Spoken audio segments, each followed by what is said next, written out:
Shri Swami Samarth. Lucky बांबू या रोपाला सुख, समृद्धी, प्रगती आणि सकारात्मक ऊर्जेचे सर्वात मोठे प्रतीक मानले जाते.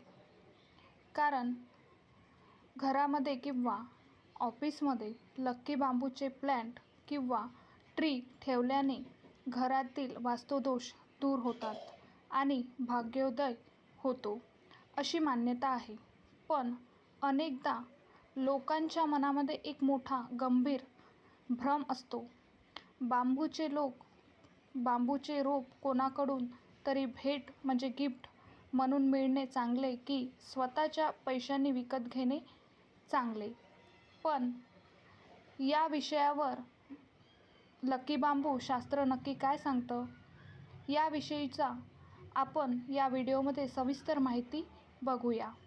शास्त्रानुसार बांबूच्या रोपाचे दोन्ही प्रकार वेगवेगळे आणि वेगवेगळं महत्त्व आहे, परंतु त्यातून मिळणारी ऊर्जा आणि फायदे यामध्ये थोडा फरक पडतो.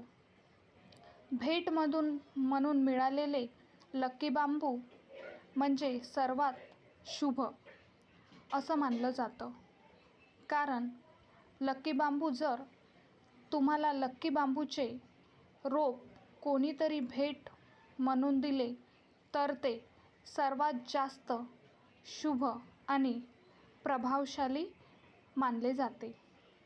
लक्की बांबूचा ऊर्जेचा प्रवाह, जेव्हा एखादी व्यक्ती तुम्हाला हे रोप प्रेमाने किंवा चांगल्या भावनेने भेट म्हणून देते, तेव्हा त्या व्यक्तीच्या आयुष्यात सकारात्मक भावना आणि स्वच्छंद त्या रोपांसोबत तुमच्या घरात प्रवेश करतात. याचा अर्थ आपण कोणाला अशी भेट द्या हे सुचवणे अपेक्षित नाही, ते आपसूक मिळाले तरच लाभ होतो. कारण लक्की बांबूचे प्लांट अफाट यश. भेट म्हणून मिळालेला बांबू घरात ठेवल्याने घरात सुख, समृद्धी वेगाने वाढते आणि नशिबाची साथ मिळते. म्हणूनच लग्न, वाढदिवस किंवा गृहप्रवेशाच्या वेळी लक्की बांबू भेट देण्याची पद्धत आता भारतातही रुजली आहे. स्वतः विकत घेणे वाईट नाही, पण हा नियम पाळला. जर तुम्हाला कोणी हे रोप भेट देत असेल तर तुम्ही ते स्वतः विकत घेऊ शकता. जर तुम्हाला हे रोप कोणी भेट म्हणून दिले नाही तर ते तुम्ही विकत घेऊ शकता. तर नक्कीच स्वतःला विकत घेणे अजिबात अशुभ नाही, परंतु ते विकत घेताना आणि घरात ठेवताना लक्की बांबूचे काही नियम पाळावे लागतात. तर हे नियम काय आहे ते आपण जाणून घेऊया. सकारात्मक विचार.